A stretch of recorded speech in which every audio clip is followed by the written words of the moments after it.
నమస్తే రమగారు. నమస్తే జయ. రమగారు, హ్మ్. నరదిష్టి, నరఘోష ఇలాంటి రకరకాల మాటలు వినిస్తూ ఉంటాము. పిల్లలకి తగిలిందని, ఇంటికి తగిలిందని, వ్యాపారానికి తగిలిందని, హ్మ్. నాశనం అయిపోయామని, వాళ్ళ దిష్టే తగిలింది, వాళ్ళ కన్నే పడిందని హ్మ్. ఇలా చాలా వింటాం కదా రమ్మగారు. నిజంగా దిష్టి ఉంటుందా? ఇప్పుడు పిల్లలకైతే ఏదో మంగళవారమనో, ఆదివారమనో ఎండుమిరపకాయలు తిప్పేయటమో, ఉప్పో, కోడిగుడ్డో ఇలా తిప్పి పడేస్తూ ఉంటారు. హ్మ్. మరి సంస్థలకి జరిగితే నిజంగా ఒక మనిషి కన్నుకి అంత పవర్ ఉంటుందండి? ఉంటుందా అంటే ఉంటుంది. నరుడి కంటికి నల్లరాయి అయినా ఆ! ఆ! పగులుతుందంటారు. ఇదొక సామెత. హ్మ్. ఎలా ఉంటుందంటే జయ, మాటలకి చాలా పవర్ ఉంటుంది. చూపుకి చాలా పవర్ ఉంటుంది.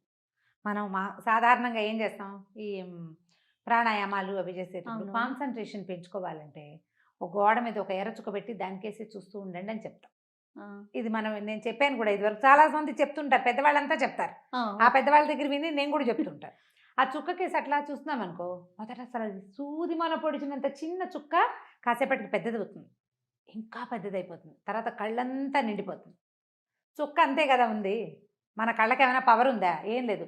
చూడగా చూడగా ఏమవుతుందది? పెద్దది. పెద్దదయిపోతుంది.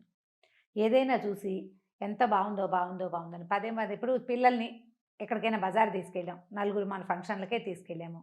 అందరూ అబ్బో! పిల్లాడు బాగున్నాడు, బాగున్నాడు, భలే ముద్దుగా ఉన్నాడు. అబ్బో! వీడు ఎంత యాక్టివు అట్లా 5, 6 సార్లు, 10 సార్లు అని అందరి కళ్ళు వాడు ఎటు టింగ్ టింగ్ ఎగురుతున్నాడనుకో అందరూ వాడికేసి చూస్తుంటారు. ఓ 2, 3 గంటల తర్వాత పిల్లాడు కింద పడతాడు. లేకపోతే వాడేదో ఎందుకో నస మొదలుపెట్టి ఇక ఏడ్చుకుంటూ ఉంటాడు. కన్ను తగిలేసింది పిల్లాడికి. అందరూ చూస్తుండేసరికల్లా ప్రతి వాళ్ళ కాన్సంట్రేషను ఒక విషయం మీదకే వెళ్తే అక్కడ ఒక డిస్టర్బెన్స్ ఏర్పడుతుంది. మానవ శరీరాలకి చుట్టూతా ఒక ఆరా ఉంటుందంటారు. అవును. చుట్టూతా ఒక చిన్న కాంతి వలయం ఉంటుంది. ఈ వలయం దెబ్బతినిపోతుంది. హ్మ్. దానివల్ల మనం దిష్టి తగిలింది అని చెప్తాం. ఇప్పుడు దాన్ని నరదృష్టి. హ్మ్. ఎంత బావుందో వాళ్ళ అబ్బాయి ఎంత బాగున్నాడో. అంటే అదేం పిల్లాడమ్మా అలా ఉన్నాడు అన్నా కూడా దిష్టి తగులుతుంది. ఓహో! పిల్లాడు బాగులేదన్నా బాగున్నాడన్నా దిష్టే, ఓగున్నాడన్నా దిష్టేనంటారు. ఓకే. ఏహి బావుండలా పిల్లాడు ఏం బావుండలేదు పిల్లాడన్నా కూడా దిష్టే. పిల్లాడు బాగున్నా దిష్టే, బాగుండకపోయినా దిష్టే. చూస్తూ ఉంటే జనం చూసిన కొందికి ఇబ్బందొస్తుందనమాట. అయితే ఇప్పుడు సంస్థలు లేదా వ్యక్తుల గొప్పతనాలకి జనం ఏమిటి ఇప్పుడు, అమ్మో! వీళ్ళెంత సంపాదించేస్తున్నారో అని గాను, హ్మ్. లేకపోతే ఎంత పేరొచ్చేసిందో అని గాని, హ్మ్. అందరూ దాని గురించే మాట్లాడి, ప్రతి వాళ్ళు దాని మీదే దృష్టి కలిగి ఉంటే దాన్ని నరఘోష అంటారు. ఘోష. ఇప్పుడు నోటితోటి ఒక మాట అంటాం కదా జయ! వీళ్ళెంత సంపాదిస్తున్నారో, లేదా మంచి సంపాదనొచ్చింది అని అన్నా లోపల ఒక మంట ఉంటుంది మనకి. హ్మ్. హ్మ్. ఒక్కొక్క వ్యక్తిని బట్టి, వాళ్ళ మనస్తత్వాన్ని అవునవునవును. బట్టి. అవును. వాళ్ళది పాజిటివ్‌గా చాలా కష్టపడ్డారు. ఇవాళ పైకొచ్చారు. రూ. 10 తెచ్చుకుంటున్నారు. అన్న మాట పైకి అన్నా కూడా లోపల అది ఉంటుందో, ఉండదో. ఇంటెన్షన్ వేరేగా ఉంటుంది. ఆ! లోపల ఉడుకుతోందనుకో, బయటికొచ్చిన ఈ మాటలలో ఒక రకమైన వైబ్రేషన్ రిలీజ్ అవుతుంది. ఓకే. అదే ఘోషగా పరిణమిస్తుంది. నీకు చూడు చాలా అబ్బో! Super couple, super family, super పిల్లాడు, బ్రహ్మాండమైన చదువులు అన్నవాళ్ళు పుసుక్కిన అక్కడ ఏదో అయిపోతుంది. ఆ! ఆ వితిన్ మొగుడు పెళ్ళాం డేస్‌లోనే కొట్టుకు టర్న్ చచ్చిపోతారు. అయిపోతారు. వాళ్ళు కొట్టుకు చచ్చిపోతారు. ఈ పిల్లాడు పరీక్ష రాసి రేపొద్దున్న ఐఏఎస్ ఇంతే అనుకున్నవాడు యాక్సిడెంట్ అయ్యి అక్కడెక్కడో పడతాడు. లేకపోతే అక్కడికెళ్ళాక రాదు కొంతమందికి. ఫెయిల్ అయిపోతారు. లేదా అన్నీ బానే ఉంటాయి. అవేం ఫెయిల్ అవ్వవు. వీళ్ళకే ఏదో అనారోగ్యమో, చెప్పుకోలేని ఇబ్బందులో వీళ్ళ వీళ్ళ సక్సెస్ అంతా అలాగే ఉంటుంది. కానీ వాళ్ళ జీవిత ప్రయాణం మహా విసగటగా మారిపోతుంది. రోజు ఏదో ఒక చిన్న ప్రాబ్లమ్ తోటే ఉంటుంటారు వాళ్ళు. సక్సెస్ మాత్రం అదే రేట్‌లో ఉంటుంది. ఈ ఘోష సక్సెస్‌ని కొట్టలేదు. ఎందుకంటే వాళ్ళ సక్సెస్ జాతక లక్షణాలు గట్టివి. గ్రహాలు చాలా గట్టివి. అందుకని వీళ్ళకి చిన్న ఇబ్బందులు, రుగ్మతలు, శారీరక, మానసికమైన రుగ్మతలు, సంసారంలో ఇబ్బందులు, స్నేహితులతో ఇబ్బందులు వచ్చేస్తాయి. ఎలా? మనం గమనిస్తూ ఉంటాం వాటిని. ఆ! కదా! అయితే వీటిని ఎట్లా చేసుకోవాలి? ఎట్లా చేసుకోవాలంటే పురాతన కాలం నుంచి వచ్చిన పద్ధతయితే ఉప్పుతో దిష్టి తీసుకోవటమే చెప్తారు. ఓకే. ఉప్పు నెగెటివ్ ఎనర్జీని తీసేస్తుంది. లాగేస్తుంది. ఆ! పిల్లలకి ఏం చేస్తాం 2 గుప్పెళ్ళతో ఉప్పు పట్టుకొని ఇటు 3 సార్లు, ఇటు 3 సార్లు తీస్తాం. 3, 2 మూళ్ళు 6 సార్లు తీసి ఈ ఉప్పుని నీటిలో పోస్తే ఉప్పు కరిగిపోతుంది. నెగెటివ్ ఎనర్జీని తీసేస్తుందని ఈ తిప్పటం వల్ల మన చుట్టూతా బాడీ చుట్టూతా ఆరా ఉంది కదా! దాన్ని ఆరా పుల్ చేస్తాం. పుల్లింగ్ అవుతుందనమాట అది. ఆరా మళ్ళీ యథాప్రకారం లాగబడుతుందని మన పాతకాలపు పద్ధతి. ఇప్పటికీ కూడా ఈ నెగిటివ్ ఎనర్జీని పోగొట్టుకోవాలంటే ఎప్పుడూ ఉప్పు క్యారీ చేయాలని చెప్తారు. ఇళ్లల్లో మనం ఇంట్లోకి వెళ్తాం, ఈ మన హాల్లో కనపడే చోట రాళ్ల ఉప్పు ఒక కప్పులో పోసి పెట్టడం, నెల నెల మార్చేసుకోవాలి. బాత్రూముల్లో ఉప్పు పోసి పెట్టుకోవటం, బాత్రూంలో కూడా ఒక గ్లాస్ బౌల్లో ఉప్పు అని తెలియాలన్నమాట, అటు పెట్టుకోవటం. తర్వాత ఎక్కడి నుంచైనా బయటికి నుంచి వస్తే నీళ్ళల్లో కాస్త ఒక చిటికెడు ఉప్పు వేసుకొని, రాళ్ల ఉప్పు వేసుకొని స్నానం చేయటం 4 చెంబులు. ఇంకా అదే చెయ్యాలి. ఇంట్లో ఉప్పు నీళ్ళలో ఉప్పేసి ఇల్లు తుడుచుకోవటం. నెగిటివ్ ఎనర్జీ తగ్గుతుంది దీంతో. తర్వాత ఎప్పుడు ఏదైనా ఒక భగవన్నామ స్మరణని అలవాటు చేసుకోవాలి. అప్పుడు ఈ బయట నుంచి వచ్చే వైబ్రేషన్స్ని లోపల నుంచి వస్తున్న వైబ్రేషన్ ఫైట్ చేస్తుంది. సూపర్, బాగుంది కదా, చాలా బాగుందండి. ఏదో ఒక భగవన్నామ స్మరణ మన ఫోన్లోనే ఏదైనా ఒక శ్లోకమో ఒక స్తోత్రమో రింగ్ టోన్ లాగా పెట్టుకోవడం, సినిమా పాటలు కాకుండా.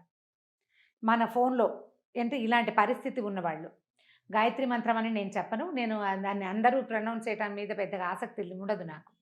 సాధారణంగా ఏదో మంత్రం, ఒక భగవత్ సంబంధమైన భజన, ప్రార్థన, అవతల వాళ్ళు మన ఫోన్ రింగ్ చేయగానే ఆ ప్రార్థన వినపడాలి వాళ్ళకి. వాళ్ళలో ఏదైనా నెగిటివ్ ఇంటెన్షన్ ఉన్నా ఈ ప్రార్థన వాళ్ళకి తగ్గించేస్తుంది. బాగుంది.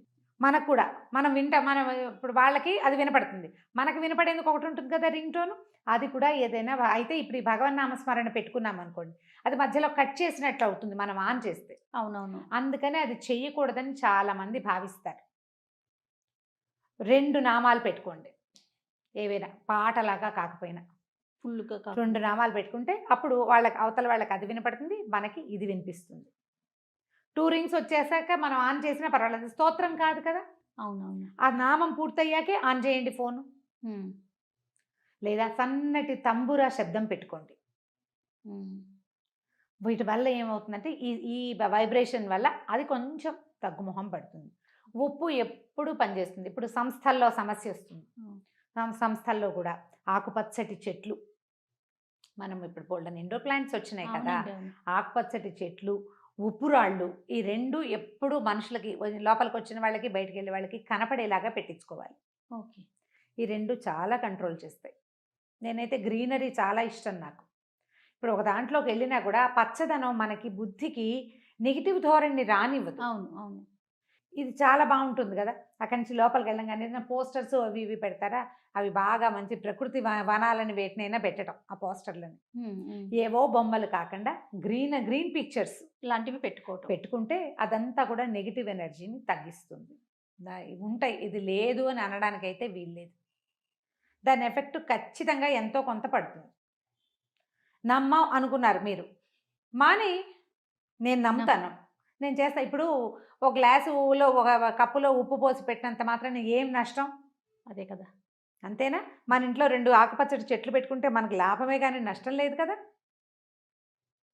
మనకు మంచిదే కదా, గ్రీన్గా కనపడతాయి. అంతే. ఓ రాళ్ళ ఉప్పు ఉంటుంది, ఓ వస్తువు అట్లా ఉంటుంది. ఎప్పుడు మనం షోపీసులు పెట్టుకోవట్లా బోల్డ్, ఇది కూడా పెట్టుకుందాము, ఏమైపోతుంది? ఇల్లు క్లీన్ అవుతుంది అనే సంగతి మనకు తెలిసిందే. చీమలు దోమలు కొంచెం తక్కువగా ఉంటాయి, చీమలు రావు పెద్దగా ఉప్పు పెట్టి తుడిస్తే. ఈ నెగిటివ్ ఎనర్జీ ఒకటి తగ్గిపోతుంది. ఇంట్లో ఏదైనా సరే చీకటి మూలల్లో చేరేటువంటి రకరకాల శక్తులు అవన్నీ బయటికి పోతాయి.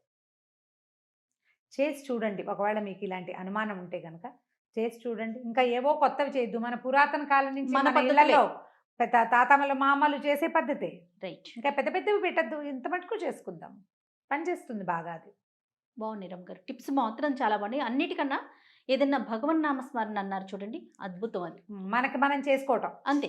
ఎట్లా ఇప్పుడు కూర్చుంటున్నాం, రామా అని కూర్చోటం, లేస్తావు కృష్ణ అనిలే. ఆ రాముడు కృష్ణుడు ఆ శబ్దాలలో నుంచి వచ్చేటువంటి వైబ్రేషన్ నిన్ను ఖచ్చితంగా కాపాడుతుంది. దేని నుంచైనా, అన్నిటి నుంచి కాపాడుతుంది. అలవర్చుకోండి, కనీసం వాళ్ళు మనని వదిలిపెట్టకుండా ఉంటారు. ఖచ్చితంగా రమ్మగారు. నమస్తే. నమస్తే.